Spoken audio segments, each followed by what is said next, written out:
ಮನೆಯ ಮಗಳಿವಳು ನಮ್ಮ ಪುಣ್ಯವತಿ. ನೋಡಿ ಪದ್ಮಿನಿ, ಈ ದೇವರು ಶಾಸ್ತ್ರ ಸಂಪ್ರದಾಯ ಎಲ್ಲ ಇರೋದು ಮನುಷ್ಯನ ಬದುಕಕ್ಕೆ ನ್ಯಾಯ ಒದಗಿಸೋಕ್ಕೆ ಹೊರತು ಈ ಥರ ಅನ್ಯಾಯ ಮಾಡ್ಕೊಳ್ಳೋದಕ್ಕಲ್ಲ.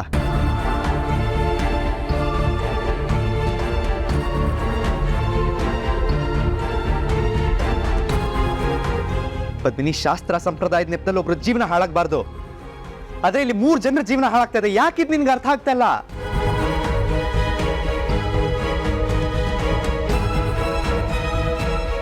ಹಿಂದೆಲ್ಲ ಗಂಡ ತೀರ್ ಹೋದ್ರೆ ಹೆಂಡತಿ ತಲೆ ಬೋಳ್ಸಿ ಬಿಳಿ ಸೀರೆ ಉಡ್ಸಿ ಕತ್ಲೆ ಕೋಡೆಯಲ್ಲಿ ಕಳೆಯೋ ಹಾಗೆ ಮಾಡ್ತಾಯಿದ್ರು.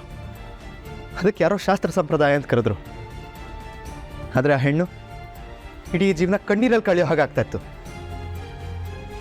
ಈಗ ಆಚರಣೆ ಇದೆಯಾ? ಅರ್ಥ ಇಲ್ದಿರೋ ಆಚರಣೆನ ಯಾಕೆ ಮಾಡ್ಬೇಕು ಪದ್ಮಿನಿ? ಏನೇ ಆದ್ರೂ ಸರಿ, ಈ ತಾಳಿನ ಕೀಳಕ್ಕೆ ನಾನು ಅವಕಾಶ ಕೊಡಲ್ಲ ನಂದನವರೇ.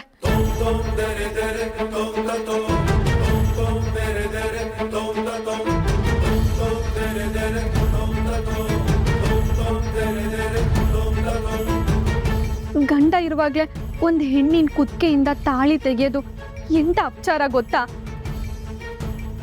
ಅವತ್ತು ಒಂದೇ ಒಂದಿನ ಪೂರ್ವಿ ತನ್ನ ಕುತ್ತಿಗೆಯಿಂದ ತಾಳಿ ತೆಗೆಯೋ ಪ್ರಯತ್ನ ಮಾಡಿದ್ದಕ್ಕೇನೆ ನಿನ್ನ ಬೆನ್ನ ಮೇಲೆ ತೆಂಗಿನ ಗರಿ ಬಿದ್ದು ಎಂತ ಅಪಾಯ ಆಗಿತ್ತು ನೆನ್ಪಿದೆಯಾ? ಈಗ ಮತ್ತೆ ಬೇರೆ ಅನಾಹುತ ಆಗದ್ ಬೇಕನ್ನಂದನವ್ರೆ. ಪದ್ಮಿನಿ ಪ್ಲೀಸ್, ಅವತ್ತು ನಾನು ತೆಂಗಿನ ಮರದ ಕೆಳಗಡೆ ನಿಂತಿದ್ದೆ, ಗರಿ ಬಿತ್ತು. ಅದಕ್ಕೂ ಇದಕ್ಕೂ ಲಿಂಕ್ ಮಾಡಬೇಡ. ಅಲ್ಲ, ನನ್ನ ಬಗ್ಗೆ ಯೋಚಿಸ್ತಿರೋ ನೀನು ನಿನ್ನ ತಂಗಿ ಬಗ್ಗೆ ಯಾಕೆ ಯೋಚಿಸ್ತಿಲ್ಲ? ನಂಗೇನೋ ಆಗ್ಬಿಡುತ್ತೆ ಅಂತ ಪೂರ್ವಿ ಇಡೀ ಜೀವನ ಈ ತಾಳಿ ಹಾಕೊಂಡು ಒಬ್ಬಂಟಿಯಾಗಿ ಕಳಿಬೇಕಾ?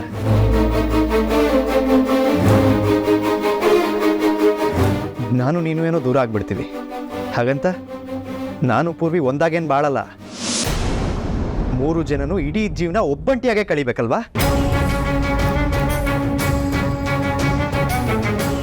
ನಿನ್ನ ಪೂರ್ವಿ ಅಕ್ಕ ಆಗಿ ಒಂದ್ಸಲ ಯೋಚನೆ ಮಾಡು ಪದ್ಮಿನಿ. ಪೂರ್ವಿ ನಿನಗೆ ಚೆನ್ನಾಗಿ ಗೊತ್ತಲ್ವಾ, ಆಕಾಶ ಭೂಮಿ ಒಂದಾದರೂ ನಾನು ನೀನು ಒಂದಾಗಿ ಬಾಳಕ್ಕೆ ಸಾಧ್ಯ ಇಲ್ಲ ಅಂತ. ಎಷ್ಟೇ ವರ್ಷ ಆದರೂ ನಾನು ನಿಮ್ಮ ಅಕ್ಕಂಗೋಸ್ಕರ ಕಾಯ್ತೀನಿ.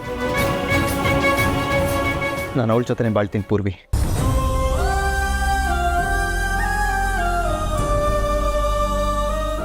ಈಗ ಹೇಳು, ಈ ತಾಳಿನ ತೆಗೆದು ನಿನ್ನ ಜೀವನ ನೀನು ಕಣ್ಕೋತೀಯ ತಾನೆ?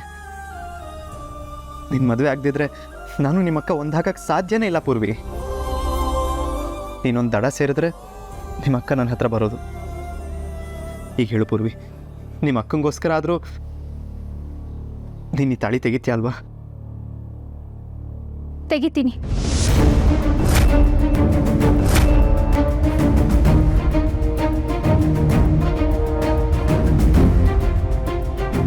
ನೀವು ಅಕ್ಕ ಒಂದಾಗಿ ಬದುಕಬೇಕು ಅನ್ನೋದೇ ನನ್ನ ಆಸೆ. ಆದ್ರೆ ಅಕ್ಕ ಇದಕ್ಕೆ ಒಪ್ತಾ ಇಲ್ಲ. ನಾನೀ ಮದುವೆ ಆಗೋದ್ರಿಂದಾನೇ ನೀವಿಬ್ರು ಖುಷಿಯಾಗಿರ್ತೀರ ಅನ್ನೋದಾದ್ರೆ ನನಗೆ ಈ ಮದುವೆ ಆಗೋದಕ್ಕೆ ಯಾವುದೇ ಅಭ್ಯಂತರ ಇಲ್ಲ ಬಾವ. ಹಾಗಿದ್ರೆ ತಾಳಿ ತೆಗೆದ್ಬಿಡು. ತೆಗಿತೀನಿ. ಆದ್ರೆ ಇಲ್ಲಲ್ಲ, ನೀವಿಬ್ರು ನನ್ನ ಮಾತುಗೆ ಒಪ್ಪಿ ನಾಳೆ ನನ್ನ ಜೊತೆ ಬರ್ತೀರಾ? ನಮ್ಮ 3 ಜನರ ಗೊಂದಲಕ್ಕೂ ಪರಿಹಾರ ಸಿಗ್ತೈತೆ. ಯಾವ ಕಡೆ? ದೇವಸ್ಥಾನಕ್ಕೆ. ನಾಳೆ ಬೆಳಿಗ್ಗೆನೆ ನಾವು 3 ಜನ ದೇವಸ್ಥಾನಕ್ಕೆ ಹೋಗೋಣ. ಏನು ಮಾಡಬೇಕು ಅಂತ ನಾನು ಆ ದೇವ್ರ ಮುಂದೆನೇ ಹೇಳ್ತೀನಿ. ನಾಳೆ ನಡೆಯೋದಕ್ಕೆಲ್ಲ ಆ ದೇವ್ರೆ ಸಾಕ್ಷಿಯಾಗಿರ್ಬೇಕು. ಅಯ್ಯೋ ಚಂಚನ, ನೀನು ತಲೆ ಕೆಡಿಸ್ಕೊಳ್ಳೋದಲ್ದೆ ನನಗೂ ತಲೆ ಕೆಡಿಸಿ ಕರ್ಕೊಂಡು ಬಂದಿದ್ಯಾ. ನಾನು ಆರಾಮಾಗಿ ಮನೇಲೇ ಇರ್ತಿದ್ದೆ.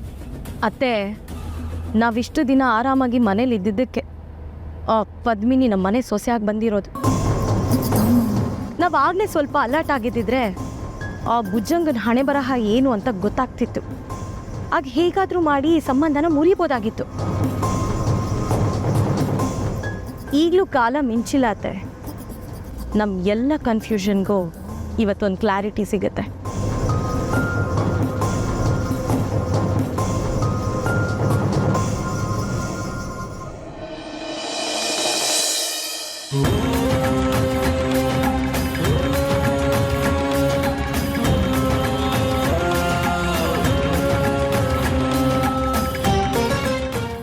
ಅವ್ರೆ, ನಾನು ರಿಷಿ ಅವರನ್ನ ಮದುವೆ ಆಗಬೇಕೋ ಬಿಡಬೇಕೋ ಏನೂ ಗೊತ್ತಿಲ್ಲ.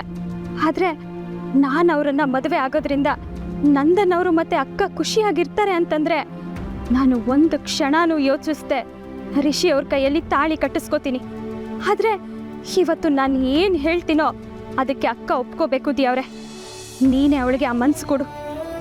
ಮನ್ಸು ಏನೇ ಹೇಳ್ತಿದ್ರು ನನ್ನ ಬೆಲೆ ಕೊಡೋದು ಮಾಂಗಲ್ಯಕ್ಕೆ. ಆದರೆ ಪೂರ್ವಿ ಕುತ್ತಿಗೆಯಲ್ಲಿರೋ ತಾಳಿ ಬೆಲೆ ಏನು ಅಂತ ನಂದನ್ ಅವ್ರಿಗೆ ಅರ್ಥನೇ ಆಗ್ತಿಲ್ಲ ದೇವ್ರೆ.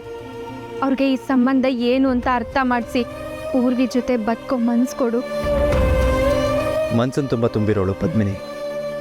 ಅವಳ ಕುತ್ತಿಗೆಯಲ್ಲಿ ನಾನು ಕಟ್ಟಿರೋ ತಾಳಿ ಇಲ್ಲದೆ ಇರ್ಬೋದು, ಆದರೆ ಅವಳ ಮನ್ಸನ್ನು ತುಂಬ ನಾನೇ ಇದ್ದೀನಿ. ಆದರೆ ಶಾಸ್ತ್ರ ಸಂಪ್ರದಾಯ ಅನ್ನೋ ಬೇಲಿಗಳನ್ನು ಅವಳು ಸುತ್ತ ಹಾಕ್ಕೊಂಡು ನನ್ನನ್ನು ದೂರ ಇಡ್ತಿದ್ದಾಳೆ. ಏನೇ ಆದರೂ ನಾನಂತೂ ಅವಳಿಂದ ದೂರ ಆಗಲ್ಲ. ನನ್ನನ್ನು ಪದ್ಮಿನಿನೂ ಒಂದು ಮಾಡುದೇವ್ರೆ.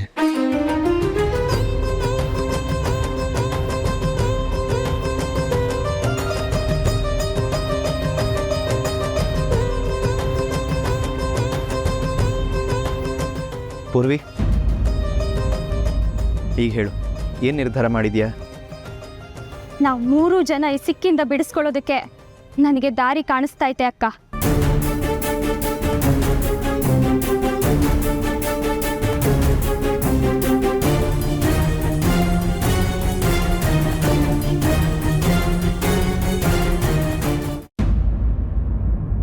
ಸರ್, ಇದರಲ್ಲಿ ಪದ್ಮಿನಿ ನಂದನ್ ಸರ್ ಎಲ್ಲ ಫೋಟೋಸು ಇದ್ದಾವೆ ಸರ್.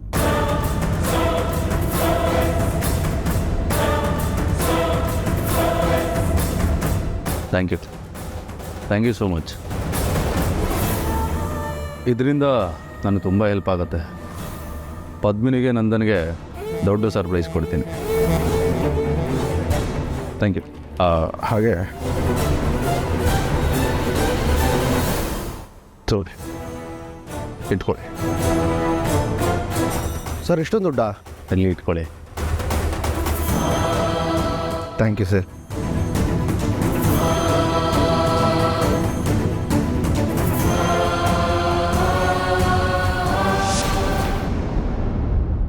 ನೋಡಿ, ಈ ತಾಳಿ ತುಂಬ ಪವಿತ್ರವಾದದ್ದು. ಇದ್ರ ಬಗ್ಗೆ ನನಗೆ ಗೌರವ ಐತೆ. ನನ್ನಂಗೆ ನಿಮಗೂ ಇದ್ರ ಬಗ್ಗೆ ಗೌರವ ಐತೆ ಅಂತ ನನಗೆ ಗೊತ್ತು. ಆದರೆ ಯಾವುದೇ ತಾಳಿ ಆದರೂ ಒಂದು ಗಂಡು ಹೆಣ್ಣಿನ ಮಧ್ಯೆ ಪ್ರೀತಿನ ಹುಟ್ಟಿಸ್ಬೇಕೇ ಹೊರತು ಇರೋ ಪ್ರೀತಿನೂ ಸಾಯಿಸಬಾರ್ದು.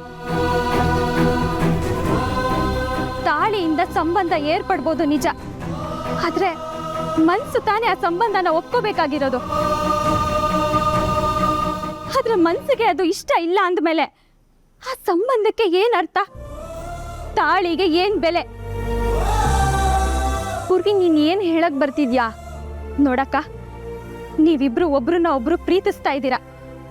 ನನ್ನ ಕುತ್ತಿಗೆಯಲ್ಲಿ ಈ ತಾಳಿ ಇದೆ ಅಂದ ಮಾತ್ರಕ್ಕೆ ಭಾವ ಯಾವತ್ತೂ ಒಂದು ಕ್ಷಣಕ್ಕೂ ನನ್ನನ್ನ ಹೆಂಡತಿ ಅಂತ ಅಂದ್ಕೊಂಡಿಲ್ಲ.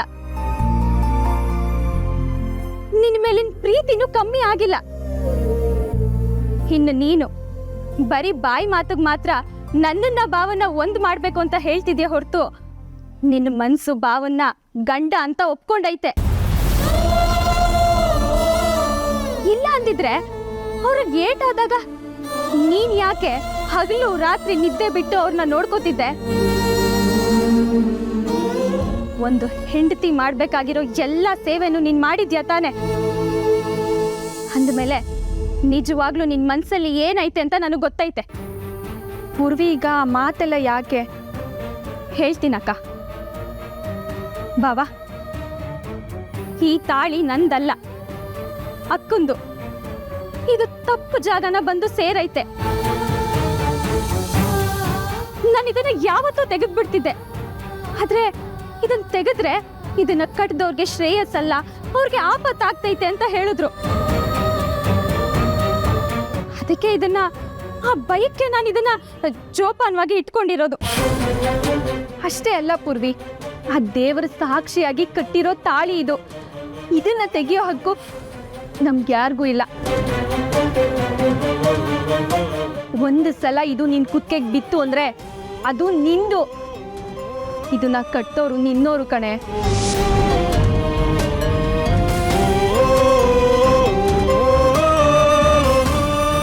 ಪದ್ಮಿನಿ, ಪ್ಲೀಸ್ ಪೂರ್ವಿ ಆಗಲೇ ಹೇಳಿದ್ಲಲ್ವಾ, ಒಂದು ಸಂಬಂಧ ಏರ್ಪಡೋದು ಮನಸ್ಸಲ್ಲಿರೋ ಭಾವನೆಯಿಂದ ಹೊರತು ಕುತ್ಕೆಲಿರೋ ತಾಳಿಯಿಂದ ಅಲ್ಲ. ಹೌದಕ್ಕ, ಇದು ಯಾಕೆ ನಿನಗೆ ಅರ್ಥ ಆಗ್ತಿಲ್ಲ? ಪೂರ್ವಿ, ಈ ತಾಳಿ ಮುಂದೆ ನಮ್ಮ ಎಲ್ಲ ಭಾವನೆಗಳು, ಆಸೆ, ಕನಸು, ಪ್ರೀತಿ ಎಲ್ಲ ಚಿಕ್ಕದು ಕಣೆ. ಅದೇ ಕಾರಣಕ್ಕಲ್ವಾ ನನ್ನ ಜೀವನಕ್ಕಿಂತ ಹೆಚ್ಚಾಗಿ ಪ್ರೀತಿ ಮಾಡ್ತಿರೋ ವ್ಯಕ್ತಿ ಮೇಲಿರೋ ಎಲ್ಲ ಭಾವನೆಗಳನ್ನೂ ಪ್ರೀತಿನೂ ದೂರ ತಳ್ಳಿ ಅವ್ರು ನಂಬಿಕೊಡಕ್ಕೆ ಮುಂದಾಗಿರೋದು. ನನ್ಗೆ ಗೊತ್ತು, ನಾನು ಹಿಂಗೆ ಹೇಳಿದ ತಕ್ಷಣ ನಂದನ್ನವ್ರಿಗೆ ನನ್ನ ಮೇಲೆ ಕೋಪ ಬರ್ತೈತೆ ಅಂತ. ಬಂದ್ರು ಸರಿ, ಆದ್ರೆ ಅದೇ ಸತ್ಯ. ಅದನ್ನ ಒಪ್ಕೊಳ್ಳೋ ಅನಿವಾರ್ಯತೆ ನಮ್ಗೀಗ ಬಂದೈತೆ. ಯಾಕಂದ್ರೆ ಅದು ದೇವ್ರ ತೀರ್ಮಾನ. ಅದನ್ನ ನಾವ್ ಯಾರು ಬದಲಾಯಿಸಕ್ ಆಗಕ್ಕಿಲ್ಲ ಕಣೆ.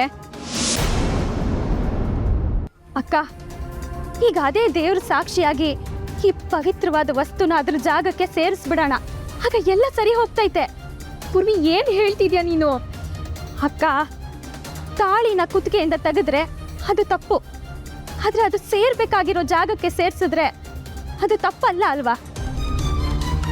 ಕುತ್ತಿಗೆಯಿಂದ ತೆಗಿಬೇಡಿ ಅಂತ ಶಾಸ್ತ್ರದಲ್ಲಿ ಐತೆ ಅಲ್ವಾ? ಆದ್ರೆ ಅದೇ ಸೇರ್ಬೇಕಾಗಿರೋ ಕುತ್ತಿಗೆಗೆ ಸೇರಿಸ್ಬೇಡಿ ಅಂತ ಯಾವ ಶಾಸ್ತ್ರನೂ ಹೇಳಿಲ್ಲ ಅಲ್ವಾ?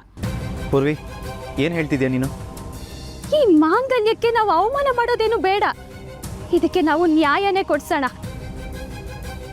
ನಾನು ಈ ಕ್ಷಣನೇ ಆ ದೇವ್ರ ಸಾಕ್ಷಿಯಾಗಿ ಈ ತಾಳಿನ ನಿಮ್ಗೆ ಕೊಡ್ತೀನಿ ಬಾವ. ನೀವು ಅಕ್ಕನ ಕುತ್ತಿಗೆಗೆ ಕಟ್ಬಿಡಿ. ಅಲ್ಲ, ಮದುವೆ ಮನೆಯಲ್ಲಿ ಏನ್ ನಡಿಬೇಕಾಗಿತ್ತೋ ಅದನ್ನ ಈಗ ಮಾಡಿ. ಅಲ್ಲಿ ಅಗ್ನಿ ಸಾಕ್ಷಿಯಾಗಿತ್ತು, ಇಲ್ಲಿ ಆ ದೇವ್ರೇ ಸಾಕ್ಷಿಯಾಗ್ಲಿ. ಅಲ್ಲಿ ನಿಮ್ಗೆ ಅಕ್ಷತೆ ಹಾಕಿ ಹಾರೈಸೋದಕ್ಕೆ ಜನರಿದ್ರು, ಇಲ್ಲಿ ನಿಮ್ಗೆ ಒಳ್ಳೇದಾಗ್ಲಿ ಅಂತ ಹಾರೈಸೋದಕ್ಕೆ ನಾನಿದ್ದೀನಿ. ಬಾಬಾ, ನೀವೀಗಲೇ ಈ ತಾಳಿನ ಅಕ್ಕನ ಕುತ್ತಿಗೆಗೆ ಹಾಕ್ಬಿಡಿ. ಈ ಕ್ಷಣನೇ ನೀವಿಬ್ರು ಗಂಡ ಹೆಂಡತಿ ಆಗಬೇಕು. ಆಗ್ಲೇ ನಾನು ಪೂರ್ತಿಯಾಗಿ ಹಗುರ ಆಗೋದು. ನಾನು ಮದುವೆನೂ ಆಗ್ತೀನಿ ಬಾವಾ. ಸರಿ ಅಲ್ವಾ ಅಕ್ಕ?